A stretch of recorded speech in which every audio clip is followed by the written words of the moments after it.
This week, I sat down for an interview with Darren Brown. He is a serial entrepreneur who made the shift from UK to Ghana. There's a few issues with the sound, and I'm really sorry about that. If you can bear with it, there are some great insights that he brought to the table. And I promise you, I'm working on fixing all of those technical issues in the future. Enjoy. So your current project is a lounge in the US coming from Ghana.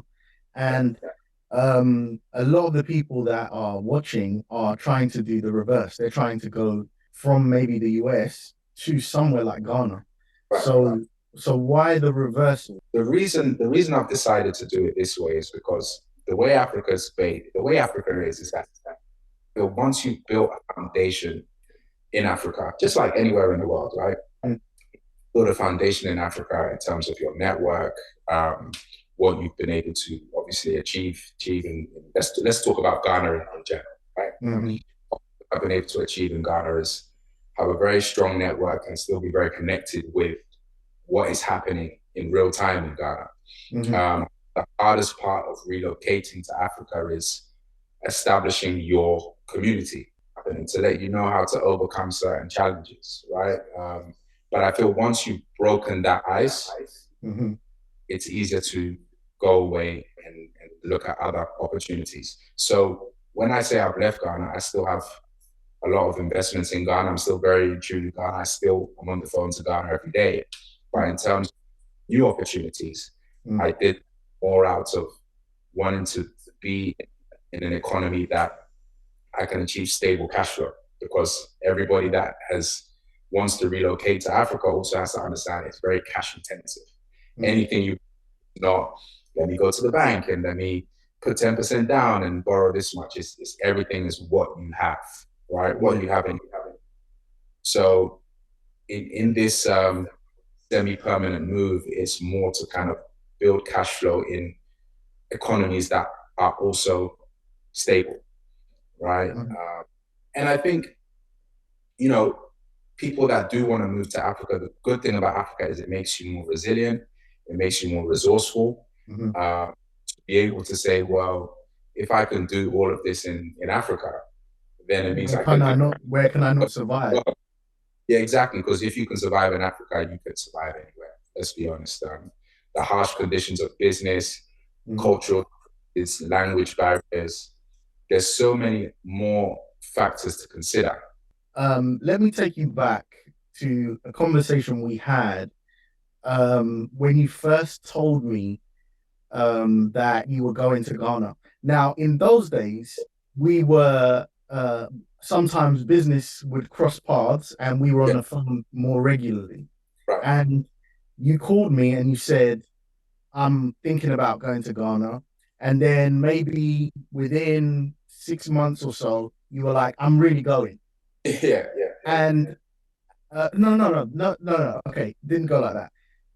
You told me that you're tired of the UK and something needs to change, and like the work and lifestyle that you were living, you wanted to make a change.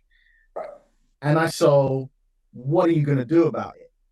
And I asked you as a challenge because I asked loads of people that question, and they basically don't say anything or they don't do anything.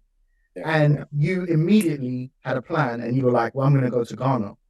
And I think there's opportunities there. And you were talking really enthusiastic about it. Within a few months, you were gone. So tell me about that transition. Tell me about the thought process behind it, and your expectations versus reality once you hit the ground. Do you remember the conversation? I remember it very well. Okay. Very well. Now, I think it was dealing with very harsh realities, right? And I think the harshest reality that I was coming to terms with was that we were subconsciously competing with cultures and nationalities that had heritage in maybe 100 years, right? So it's like, we have many peers, being where we grew up, and we have many peers of different cultures, right? Greek, Right. Italian.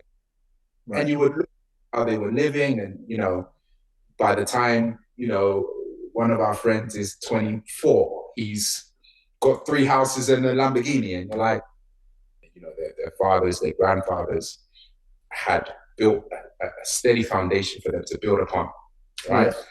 We were trying to be the child, the father, and the grandfather all in one lifetime. Yeah. Like our parents were just trying to survive. Exactly. Right. And they weren't in a situation where they could say, okay, we've built this, now you go forth and flourish. Exactly. Right. And that was the harsh reality. That was the harsh reality, understanding that, well, yes, we can do it, it's very possible, but you can't cheat nature, you can't cheat generations. So what our parents were teaching us was how to survive, how to stay out of trouble, right? Stay under the radar, don't take risks. That's what we grew up understanding, right? Yeah. Whereas, if you're being born into a home where, maybe your grandfather owned maybe just 2 houses, right? And you have to, then his son has the opportunity to be in a house that has no mortgage. Everything he makes, he decides to take risks, right? Yeah. We grew up in that kind of environment. So that was a harsh reality. And it was also understanding that if there's anywhere I'll be able to achieve or jump over a few steps, it would be where my parents were actually from. That was what helped make my decision, just dealing with the harsh reality. Okay, so you've now gone to Ghana. How was the start for you? How did you get things going? I started with my father. I started working very closely with him. He had built a small boutique hotel in Ghana. Mm-hmm. We started working together for, I want to say, maybe around 2 years. And prior to moving to Ghana, I actually had an export business from London, from the UK, where I was exporting washing powder and paint with a good friend of ours, a mutual friend of ours, actually. Yes, I remember. Yes. Yeah. So we started that business, and what happened is we were generating good income, but I realized that sending goods to Ghana and not being there to receive them and understand where they are going was a massive issue for us. So it was me more kind of saying, you know what, let me go and work with my father and also go and receive our containers that we were receiving. Right. Ghana. On the ground. Yeah, be on the ground. That business was very short-lived, to be honest, because of cash flow issues. I was supplying a lot of hospitals, hotels at the time, embassies, but they wanted a credit line, and I didn't understand much about credit lines at the time. Understanding you need about 3-4 months cash flow to be able to survive, right? Yeah. So, and they're going to pay your first check for your first container. You need to have already be 3-4 containers in. Yeah. That didn't last too long, and then I decided to invest my proceeds into a nightclub. Yes. So yeah, that's how I got in. Again, I was fortunate enough to at least have an advisor on, okay, do things this way, don't do things that way.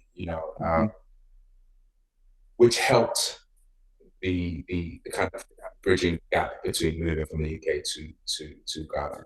Your advisor being your dad? Yeah, correct. Right. Yeah. Okay. I remember you sending pictures of foundations being built, and you said, I don't know if that was what ended up being the club in the end, but you were like, I'm building this bar. Yeah. You remember that? Yeah. So yeah, and I was like, okay, I didn't know. I didn't know whether this was like, I didn't know what level we were talking about, because all I could see was, holes in the ground or whatever. Yeah. And I just remember seeing, like, a few months later, you had this really, happening spot with, it was very shiny, and there was a lot going on. There was a lot of bottles being popped. And I was like, okay, the guy's on his way. Yeah. Yeah. So that was that club. It was called Shaka Zulu. That was 2012. We opened in 2012. Right. Very, very big hit, I would say. And I think it was the first of its kind to anybody that would have been in Ghana at that time. There's nobody you can ask where that wasn't one of the top spots, because there wasn't that many spots at the time. Is that You know? because now? Okay, do you think it's because you were coming with, like, we were going out to nightclubs in the UK all the time, and do you think it's because you had a UK eye, a UK feel, and you were able to bring that over, or was it like some other factor that you got right that you found out about in Ghana? I think, to be honest, it was a bit of both. Mhm. It was understanding, obviously, that there was a gap in the market, because when we would go to clubs, bottle culture wasn't really that big, right? Like minimum spend, Yeah, section, that was not a thing in Ghana. It was, hey, you come if you buy a bottle, it's a bonus, right? yeah, yeah, But yeah, initially, it was a big cultural shock, right? We went through stages of being quiet because it's like, oh, those guys, they're too strict. Let's just go yeah, here. yeah, yeah. And did a few events that made people actually understand the importance of respecting also your business. Because one thing I realized about being in small communities, especially in Ghana, was that when you're in a small community, you have different levels of influence, right? That have massive effects on your business, right? Mhm. So somebody heavily influential, anything that comes out of their mouth pertaining to your business can have a massive effect on it. Mm. Now, the good thing is Shaka Zulu had a balance of people that spoke badly about it, but people that also spoke highly of it. So it helped, you know. Luckily, I made friends with some very influential people in Ghana at the time when the club opened, and that's how I Mhm. met them. Um, but yeah, it was quite a challenge, because of course you're not at that time you weren't dealing with social media, you were dealing with word of mouth, right? So I've got a question about that. One of the challenges I'm facing is that I've got something of a premium product in Uganda, and people come in and some people can't understand why, why it's not as cheap as possible, like why it's not dirt cheap. And then what I've experienced is that some people come in who might have a bit of money, and they realize that this is a status separator. Like, this is something that lets me really, I don't know, display that I'm different. And but the majority of people come in, they're just not going to be my customer. Yeah, So I'm guessing, you can tell me if I'm wrong, that when you're establishing this bottle culture, it's going to be quite an expensive scenario. 100. And people that are used to just going to the bar and buying one beer, they're not going to, they're going to complain because it's Yeah, not within their psyche or not within their means. yeah. So I don't know. Maybe you can speak to navigating whatever it is the service level that you were achieving. So again, you touched on a very good point. The good point you touched on was that it's an expensive experiment, right? It's an Right. expensive experiment because you are not only going against what the cultural norm, right? Yeah. But also you also have to be patient enough to see it through, because as you've seen an opportunity in an emerging market, right? Mhm. So an emerging market means opportunity on a higher level. That's what it Mhm. means. But that also means, will you be the last man standing? That's literally what it means, Mhm. because you have to be able to weather through people saying you're too expensive. Oh, is it worth the money? Is it worth it? Mhm. Until their lifestyles start to change. Luckily, in Ghana, I mean, we discovered oil in 2000, end of 2010, 2011. So there was a massive influx of expatriate workers, Mhm. engineers. So when people saw this bottle culture pick up, it was Mhm. because of the oil exploration. Mhm. Because there was a big buzz in the town at that time. So that's a massive factor, 100%. Just weathering the storm and understanding that your brand grows according to also the culture. I can give you an example of a good friend. He has a suit brand, a luxury suit brand. It's called Bromon. It stands for Brothers Major Money. He does bespoke suits. Now, when he first moved to Ghana, he was charging $1,000 at the time, and probably 10 years ago, for suits. Right. And he, through years of people saying, I can get my local tailor to sew me a suit for $50, $100. Mm-hmm. Now Bromon is the #1 tailor in Ghana, the president, vice president, anybody of anything goes to this. So he's a prime example of those brands that just stuck it out, understanding that, hey, I know what I'm selling, take it or leave it. That's awesome. So how long did it take you to establish, like, from, okay, I'm gonna do the club, you built the club, you built the building. So how long before from conception in the mind to, like, okay, it's working, I'm winning and I'm making money? The construction took us about just over a year, right? And before I started seeing money, as in to be able to go off and do other things, it took about another year. It took about another year. Nothing is quick. No, and 2 years is even quick. 2 years is quick. I was so naive, thinking I could just go to Ghana and take off. You see so many gaps in the market, and you just believe that, yeah, well, if it's not here, then once I give it, it's gonna fly. Yeah. You know, but that's not the case, because you are growing according to the culture, your spending habits, so many different factors you're challenging. Even the fact you don't have credit. Only understood the importance of credit when I moved to Africa, because when you have cash in your hand, as in you've earned this money and you have that money in your pocket, you are very, very conscious of every note that leaves your pocket. Yeah. When you have a card and some of the money is not yours, less. So your Amazon subscription, your Netflix subscription, all these things, you don't feel them, because it's like, I don't really see it. Okay. So let's go back to that thing that you said earlier about getting a network and breaking into a community that can actually help you, and you can be trusted and you can also trust. So what was that journey like? How did you make your connections? You've been in the UK. I don't know how close you were to making a network in Ghana. So how was that journey for you? I didn't deal with relocation quickly. And when I say I didn't deal with relocation quickly, I still had 1 foot in, 1 foot out, right? I would come back to London every 6 weeks. What for? I had no reason. To let me catch up with my friends. Yeah. Almost like a denial, right? So it took longer than it should have. It's only when, I'll be honest, it's only when the money got tight and it was like, hey, I can't travel as much as I used to. I say, okay, let me just give myself 2 to 3 years here. I'm not going to leave. Every function that's happening, I'm there. Every so-and-so, there. Every birthday, I'm there.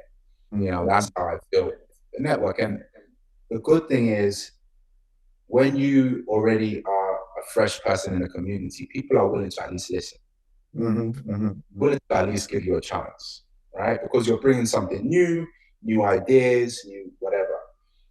But it still takes time. They have to trust you are part of the fabric before hearing that, oh, there's this happening, there's that. They still have to trust. I don't want to use the word cultish, but it's very, very tight-knit.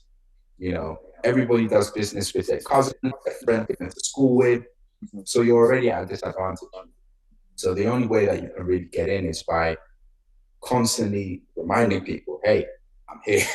I'm here. And then slowly, different opportunities, you know, start to come your way. They start to, but it was really about being committed to the fact that I live in Ghana now. I don't live in the UK. So you actively made a networking plan. I'm going to be out and about. I'm going to meet people. I'm going to 100%. try and build connections. And Yeah, eventually that's what paid off. yeah. Well, what actually happened was then opening the nightclub that Yeah. helped me out. Everyone wants to know the owner. I've got this Exactly. spot. I know the Exactly. guy. So That's a major key.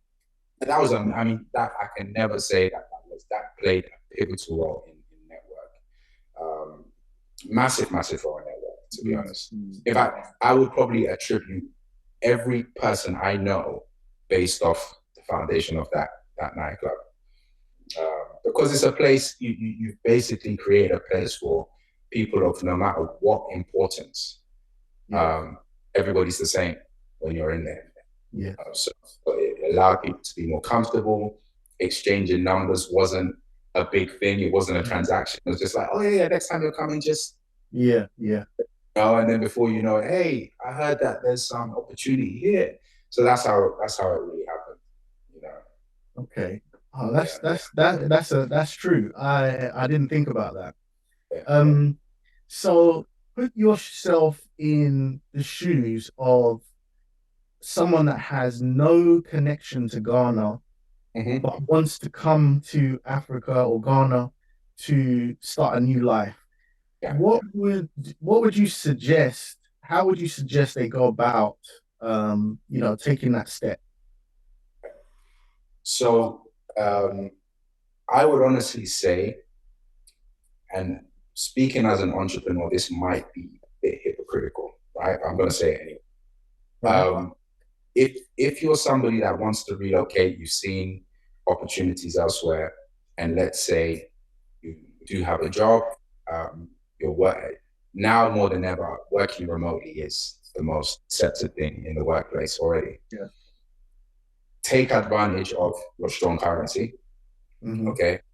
Decide to move maybe for 3 to 6 months, find somewhere to rent, work remotely, and immerse yourself into the culture and the community that way.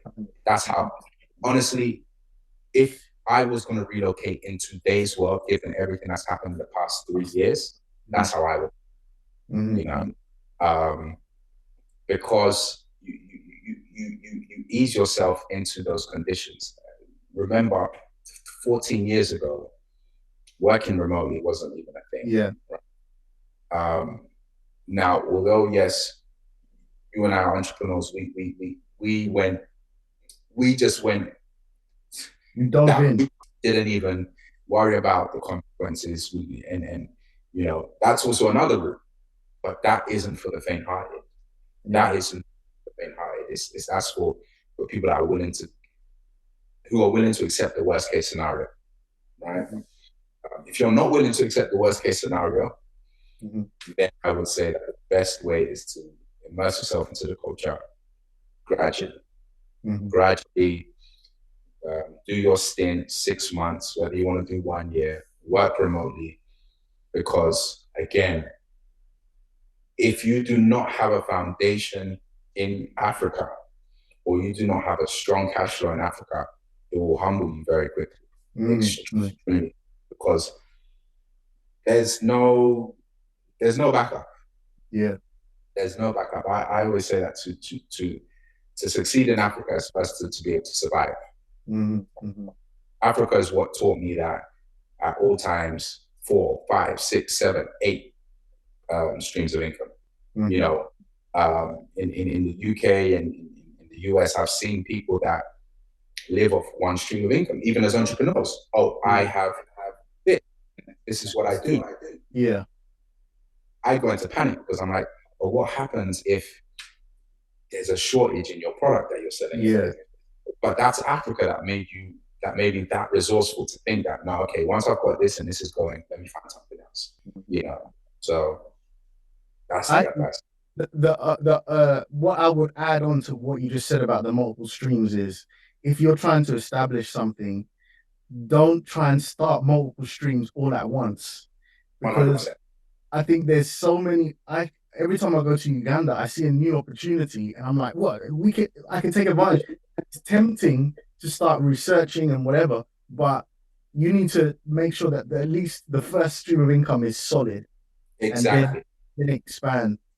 Um, how do you feel about one of the things I've realized in Uganda was that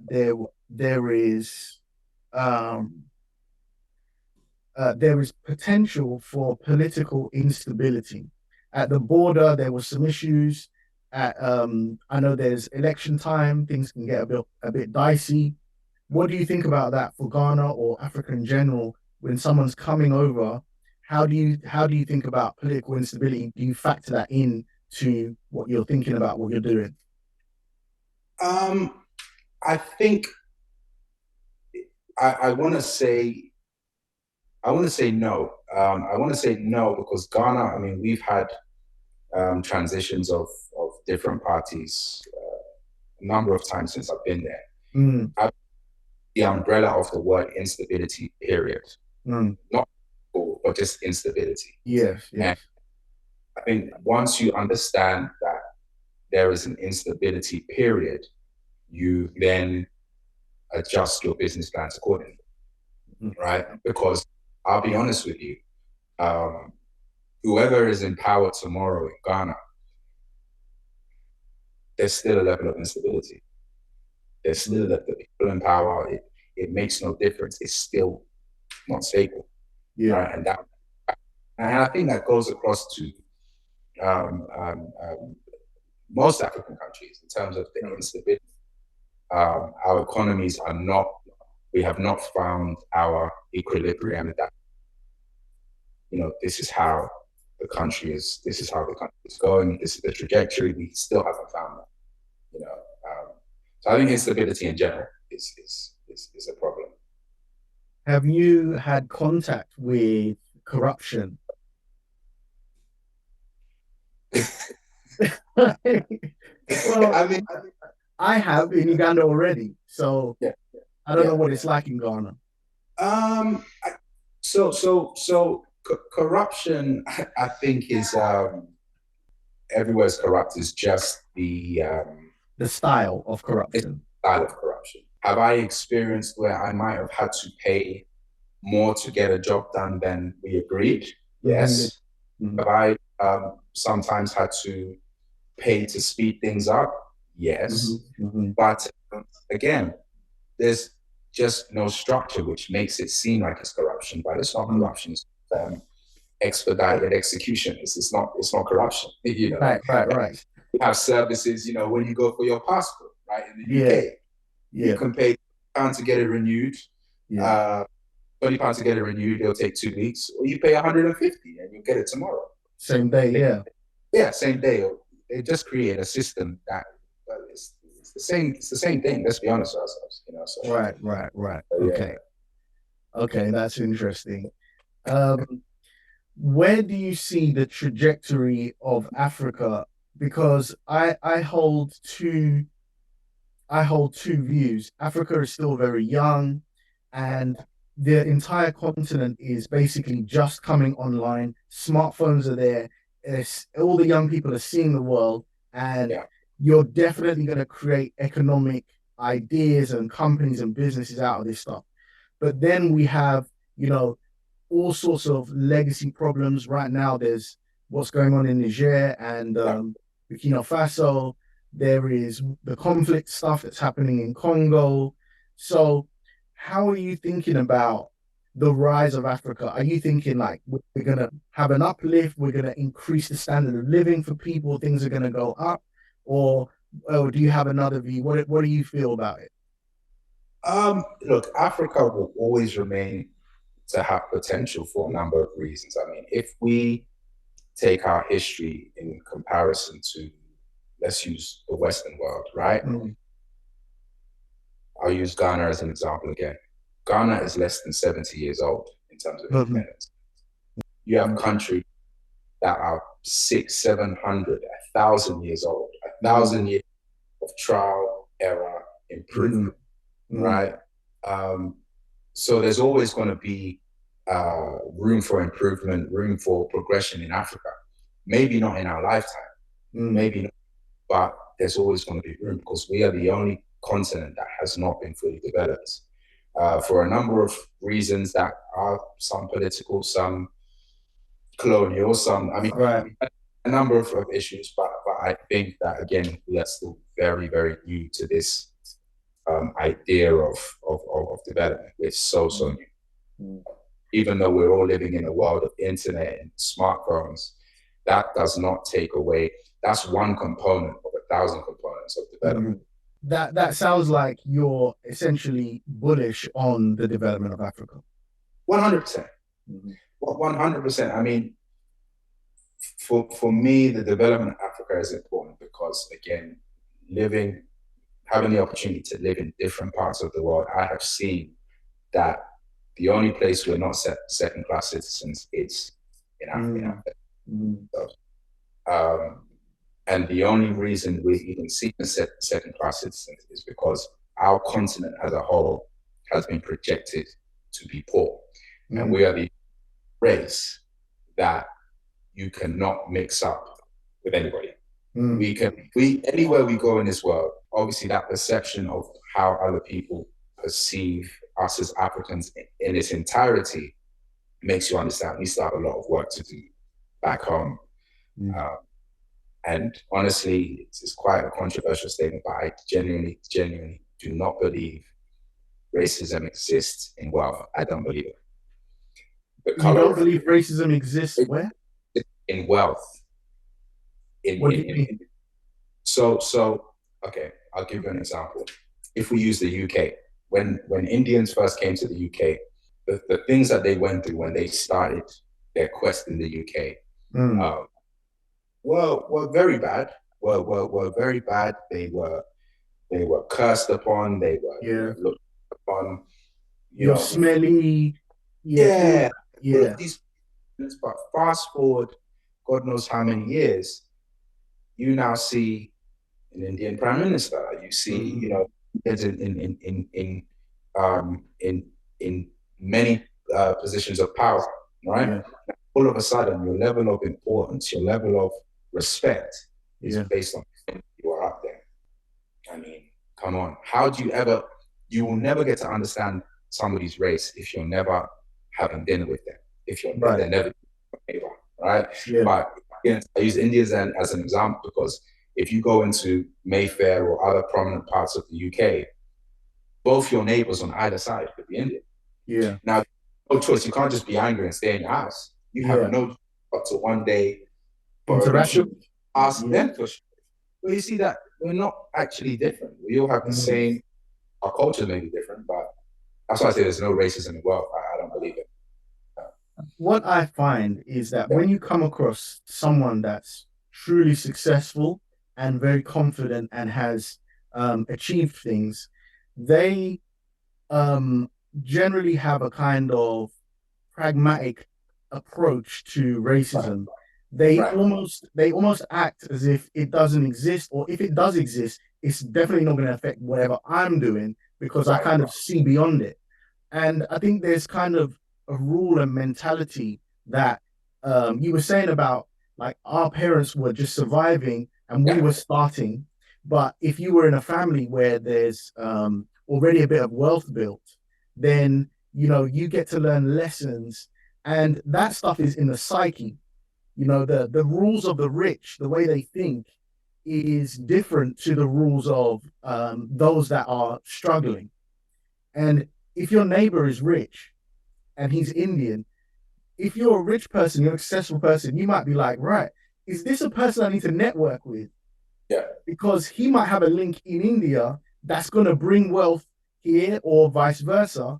And so you kind of sidestep the race. And I'm so surprised, or not maybe so surprised, but I've been thinking about race so much because of some of the interactions I've been having in Uganda.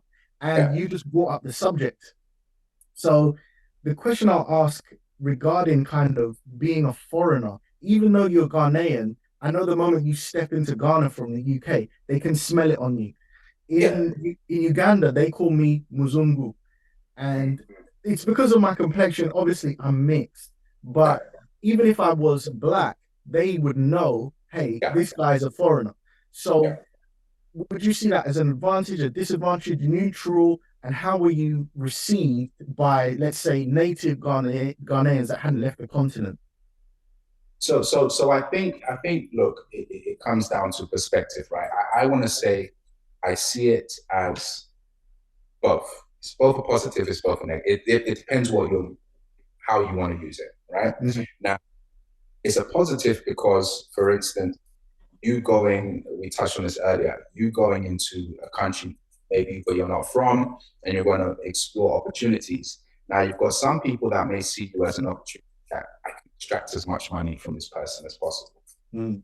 But then you've got other people that might say, oh, this is somebody I would like to hear their perspective on how to do things. I want to learn from this person. I wonder what they learn. Let's share ideas together. Maybe we can partner, do some things together.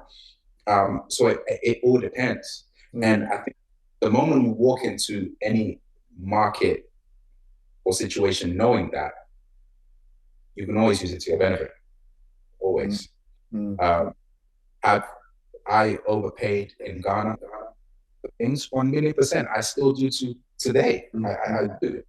But then I ask myself, well, if I'm paying for this and and this person is good at what they do, so that, oh, okay, I'm not going to skip, and this person will actually, I'm going to use the example of construction, paint my house, right?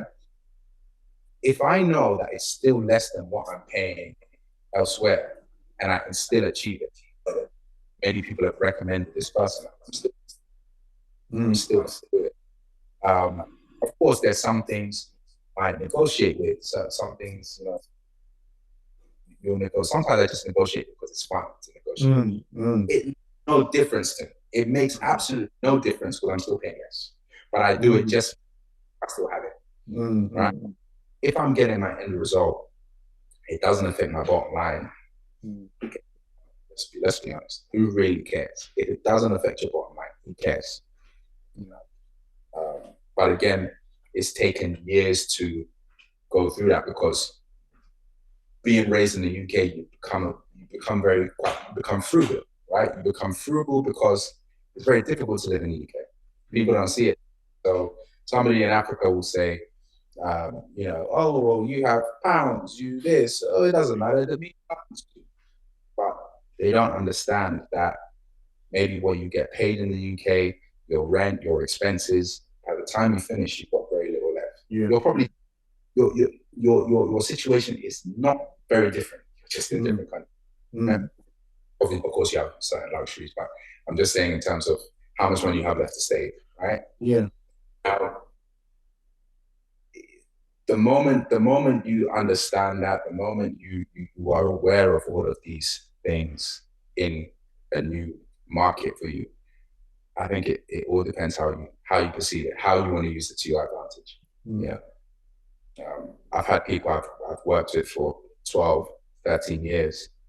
I probably still overpay them today. They probably don't charge a local what they're charging me. The question I ask myself is, I can go to somebody new, they have no credibility, I spend and I lose it anyway. So who would I rather go? Somebody I overpay and know that they're going to finish, or somebody that I'm underpaying and I don't even see the results anyway, So this part of the conversation, I've learned the most from you because I still get emotionally frustrated. Right. Like I have to interact with 4 or 5, 6 strangers every day. I have to taxi guy, a guy that I have to pay some bill for my building or whatever. Even just like going to the toilet, you have to like spend to use a public toilet or whatever. And I have to psych myself up because I'm like, oh, like I'm gonna have to go through this process of negotiating with this guy, and he's gonna gouge me because there's no way and I would hold resentment sometimes. Yeah. Like everywhere I go, people are just trying to get through me, And sometimes you look at it, and the guy's literally negotiating for 10p. Yeah. Or a really small fee. Yeah. And you think, okay, like this guy probably really needs it. This is all sorts of factors, and what you've shown me in this conversation is the mindset of a successful guy, you know, why are we sorting the details and look at the additional values that we get from these people? If they're faithful, if they're honest, if they're on point, then there's nothing wrong with giving them a little bit more. Yeah. And Africa sucks time and productivity like nowhere else. So someone that does things on point is very valuable. Well, that is the point you've touched on. Is that's the foundation of this conversation. It's time are you willing to give to something media to you? It's not life or death. If it doesn't affect your bottom line, if you get what you actually went out to get, just let it go. You know. But again, like then we're talking a decade and a half later. I've come. It's a process. It doesn't immediately. It comes with. I can tell you 100 stories of things that have happened where you're just like, why did I even bother trying? Do you understand what I'm trying to say? It's like there's so many different thought processes you go through before you get to that. It doesn't really matter. It's not that important. You know, it's really important. So. Yeah, it's a process. We're getting ready to wrap up. We've been talking for a while. I've got one question to ask. Yeah. Have you been scammed ever in Africa? And what you don't have to tell us the story if you don't want to, or the stories if it's more than once. But how do you deal with that? How do you handle those things? And you know, is it something that you have to just leave or accept, or is it something that is like you can actually combat? And how can you avoid these kinds of traps? I've been scammed. I couldn't count the amount of times I've been scammed. I was scammed as well a couple of times. Right. I couldn't even count. However, there's one fundamental thing with this is when you've been scammed, by you using the energy, the creative energy, the thought process, the emotion, is it worth your time? What is on the line? Right? Now, there was a case that me and a few business partners, we endeavored on a real estate project. And it was to build 27 apartments, right? And the land that the apartments were being built on, we had raised the structure. I remember very clearly, 8 floors. The structure was raised. Then the owner of the land then took us to court to say that he had full ownership of the land, but the whole plan, the whole contract stated that we were now joint venture partners, right? Now, when this happened, obviously my immediate reaction was, let's go to court, it's this, it's that, of which we did initially. I came to find out that the judge who was mediating the litigation was the landowner's cousin, right? Now, the reason I'm telling you this example was my lawyer, who's still a very good friend, they said to me, Darren, the amount of time, the amount of money you're going to pay me to go through this litigation process, you and your partners would have spent more than what it cost to raise that structure, right? Now, this is a very extreme case of being scammed, right? Everybody should go. In fact, I don't wish this on my worst enemy, but that then made me understand the value of time, emotion, what's on the line.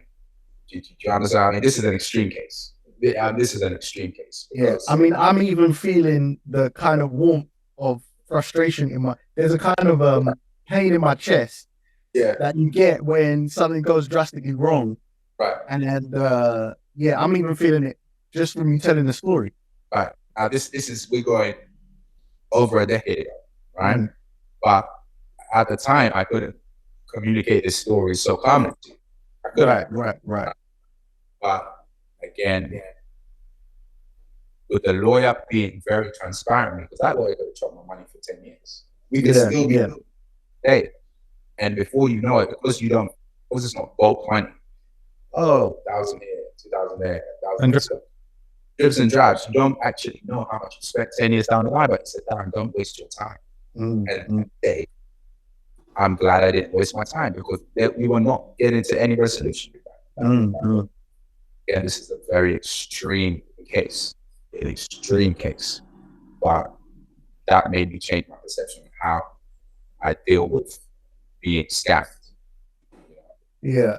How would you go about trying to avoid it, or what are the things you put in place? Like, for example, I've started, anyone that comes for any kind of deal with me, everything goes down on paper because people just change the rules, right? So what are the sort of things you put in place? Honestly, after that, it's actually funny. In Africa, I do the exact reverse. I do the reverse. Right. The reverse, because I will not do business with anybody that I do not know at least one or two people that have introduced that person to me. Because in Africa, again, like I said, the judge was the landowner's cousin. So even though things are on paper, I don't stand a chance of winning. Yeah. So I only do business in Africa on handshakes. I don't do contract. I've not signed a contract in Africa for God knows how long. I only go with people that I can, and that's what I'm saying. If somebody recommends somebody to do this for me and they are more expensive, I will ask myself, do I want to find a stranger and have to deal with having to search for them? Right? Or do I pay the extra and just pay for the problem? That's how I see things now. Recommendations are always best for you because at least if something goes wrong, you have a point of contact. Yeah. There's nothing worse than doing business with somebody and all you had was their phone number. That's the worst thing because once that phone goes off, there's nobody you can call to mediate, to even, the guy said you underpaid him. And the guy, no, you need somebody that, especially in Africa, because things change every day. That same in the service for you, he can charge you, let's call it $100 today. He goes to the market to go and get his materials. But they've changed the way they lost. Yeah. He doesn't know back to say, hey, or he might come back to you and say, hey, it's going to cost you 30% more. Right? But he might not know how to communicate it. But at least if you've got a mediator, they might say, this job, it's not profitable for me. You know what I'm saying? So I think it's just how a mediator at all times. That's very interesting. So network is your net worth in this case. 100%. And again, like I said, doing business in America, I'm saying it's not the same. So they're just as corrupt. They're just, look, it's human beings. Yeah, assholes. No one has monopoly on assholes. There is one in every shape, color, and size. Exactly. You know, wherever you go. Exactly. Yeah, that's it. Okay, well, tell the people where they can reach you, and whatever you want to say that you're up to, and so people can reach out to you and say what's up. Okay, so my Instagram handle is Darren Bond 007. 007, That's where you can track everything I'm up to. Well, most things I'm up to, but the name of the lounge that will be open is called Maya Lounge HTX. So that's MAYALOUNGE HTX. So that's for Houston, Texas. Right. Keep up to date with the lounge. Should be open in a month. And yeah, so you can catch them. And let's shout out to my guy Bron again, because I did mention him. Yeah. His suit brand. His Instagram handle is at Bromon. So that's BROMMON. Okay, cool. Well, if you want to get yourself an authentic, top of the line, president wearing suit in Ghana, you know where to find it. And I need to get some of your products now. How do I get them? Bro, it's coming. It's coming.